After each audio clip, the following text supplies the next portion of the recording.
Estamos aqui para mais um A Luz na Palavra. Tudo bem com vocês? Hoje vamos falar um pouquinho de Jesus Cristo, da sua crucificação, das últimas palavras proferidas por ele na cruz. A primeira delas que vamos estudar um pouco está no livro de Lucas 23. Vamos ver do versículo 33 ao 34. A palavra do Senhor diz assim: Quando chegaram a um lugar chamado Caveira, ali o crucificaram, a ele e também aos malfeitores, um à direita e outro à esquerda. Jesus, porém, dizia: Pai, perdoa-lhes, porque não sabem o que fazem. Então repartiu as vestes dele, deitando sorte sobre elas. Essa palavra é a palavra de perdão.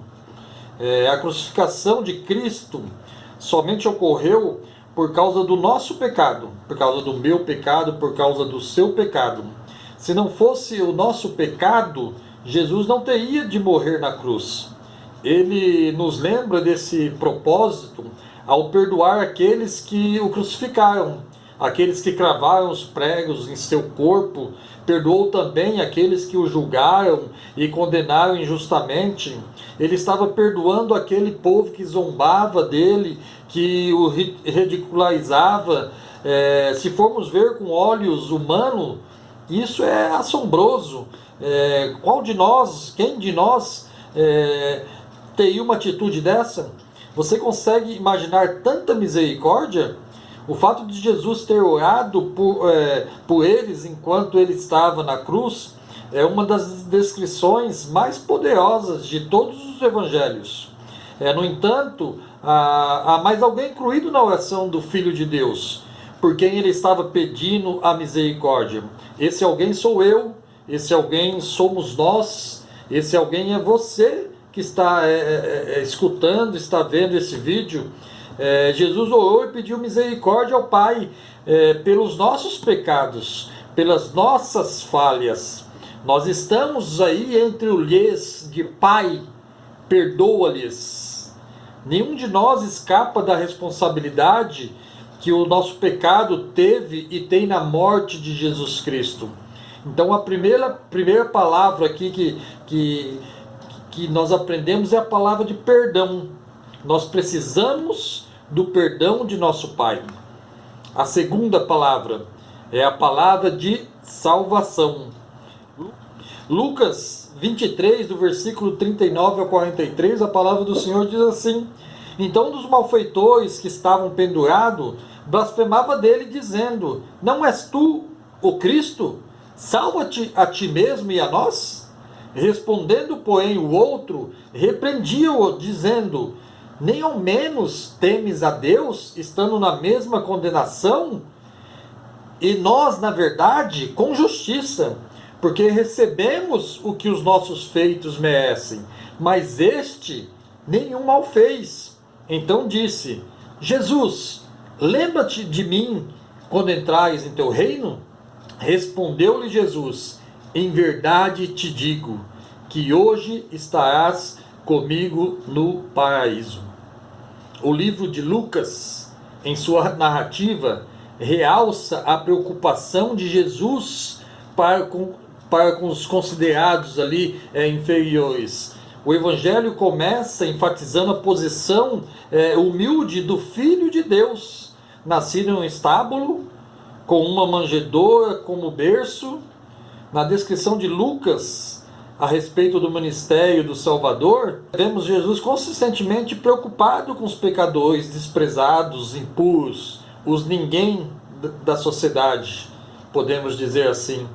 No Evangelho de Lucas, o mestre identifica claramente a sua missão como buscar e salvar o que se havia perdido. Lucas 19:10, a palavra do Senhor diz assim: Porque o Filho do Homem veio buscar e salvar o que se havia perdido. Embora estivesse agonizando na cruz e podia deixar de atender a qualquer um, ele se preocupou em assegurar um pecador ao seu lado, de que teria sim salvação para ele devido ao reconhecimento do pecado dele e da sua fé em Jesus.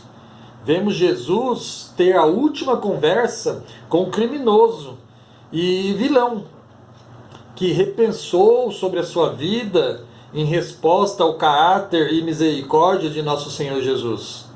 E o Cordeiro de Deus ofereceu a este homem a vida eterna, assim como ele faz conosco.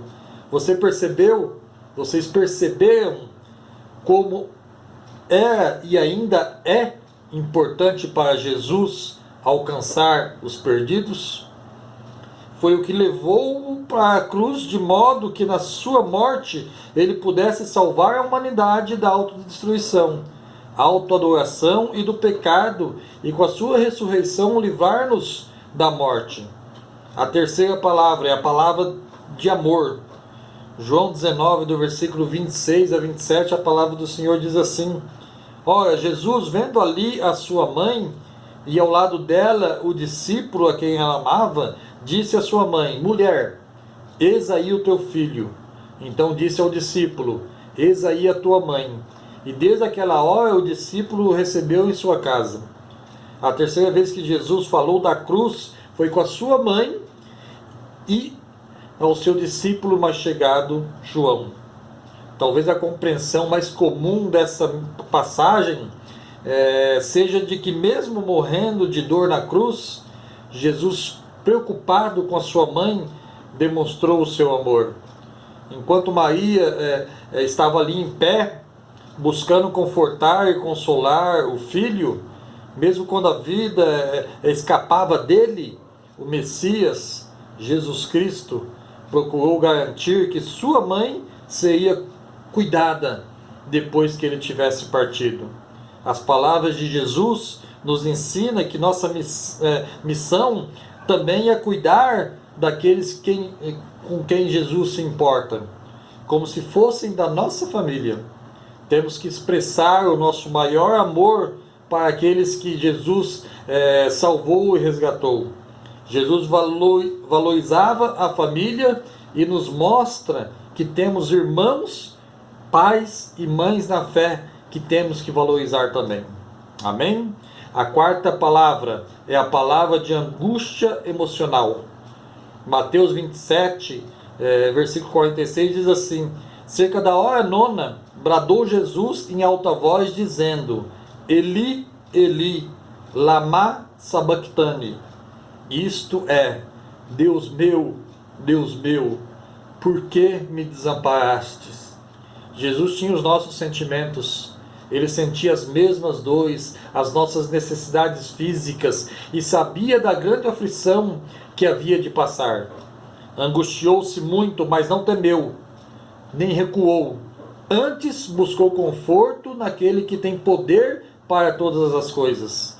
O sofrimento é intenso, muita crueldade, algo terrível, estando Cristo dependurado com uma coroa de espinhos cravadas na cabeça. Havia mais de 3 horas na cruz, sendo humilhado, escarnecido, açoitado. Levava sobre si as nossas dores e angústias. O pecado do mundo inteiro pesava sobre ele. Em um dado momento, chamou o Pai dizendo: Deus meu, por que me desamparaste? Jesus, apesar de ser filho de Deus, passou por tudo que um ser humano passa, e do pior para ser nosso Salvador. Quinta, a palavra de sofrimento físico. João 19, 28, a palavra do Senhor diz assim: Depois, sabendo Jesus que todas as coisas já estavam consumadas, para que se cumprisse a Escritura, disse: Tenho sede. Jesus teve sede, mas ao invés de água, deram-lhe vinagre. Também para nós, Jesus vive a dizer: Tenho sede. Tenho sede de homens e mulheres, adultos e jovens, que caminhem comigo, que não tenham medo de correr riscos, que não se apeguem a denominações, a títulos, a cargos e aos bens transitórios desse mundo, que estejam dispostos a levar a boa nova a todas as criaturas? Sim, o nosso Mestre continua a nos dizer: tenho sede de ver pessoas libertas das enfermidades e dos demônios. Tenho sede de pessoas que não aceitam os padrões desse mundo para as suas vidas, porém vivam de acordo com os princípios do reino. Tenho sede de ver a minha igreja restaurada no amor, na palavra, gerando vidas. Saciem, pois, esta minha sede, e a minha redenção pela cruz estará plenamente realizada. A sexta palavra, palavra de vitória. João 19, do versículo 29 ao 30, a palavra do Senhor diz assim: estava ali um vaso cheio de vinagre. Puseram, pois, numa cana de isopo uma esponja ensopada de vinagre e lhe chegaram à boca. Então Jesus, depois de ter tomado o vinagre, disse: está consumado. E, inclinando a cabeça, entregou o Espírito. Está consumado. O que está consumado, Alexandre? Os tipos sacrificiais foram consumados. As profecias de seus sofrimentos foram cumpridas. A obra dada a ele pelo Pai foi perfeitamente realizada. Cristo já realizou tudo o que era necessário para que o Espírito Santo viesse e operasse nos corações do seu povo, convencendo-lhes da sua rebelião, destruindo sua inimizade contra Deus e produzindo neles um coração amoroso e obediente. A obra consumada de Cristo não lhe beneficia em nada, a menos que você tenha sido salvo do poder e da poluição do pecado.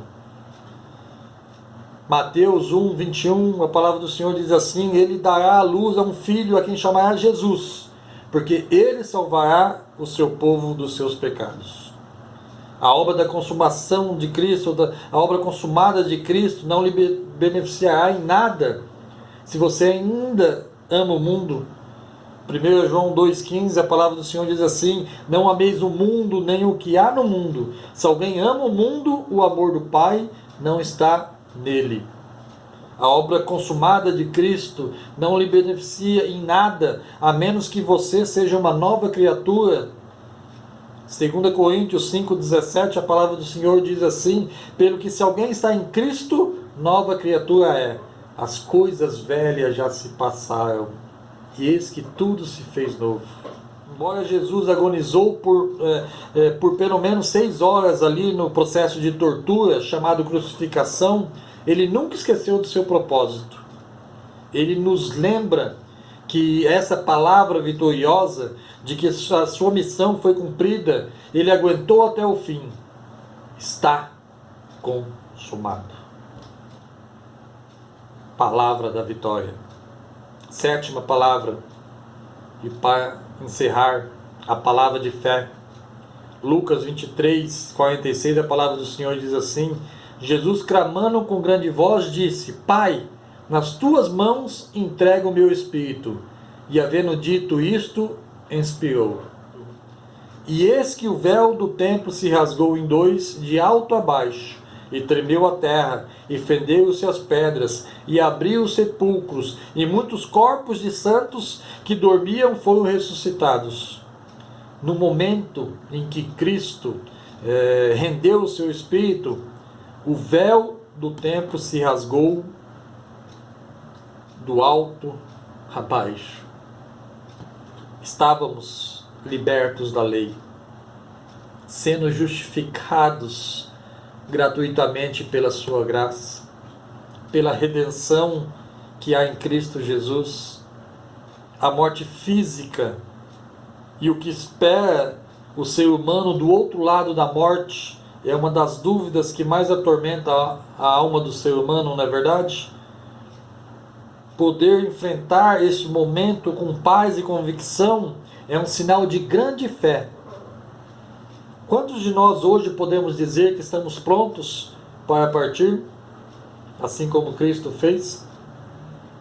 Jesus sinalizou o tamanho da sua confiança no Pai, ao terminar a sua vida aqui com a palavra de fé.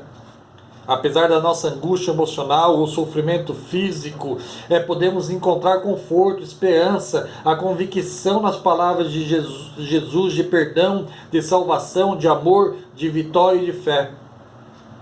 Que até as últimas palavras de Jesus na cruz sejam sempre lembradas e guardadas por aqueles que nele creem. Como é grande o amor que Jesus tem por nós. Temos que agradecer todos os dias por tudo que ele fez por nós na cruz. Deus os abençoe. Até o próximo, A Luz na Palavra.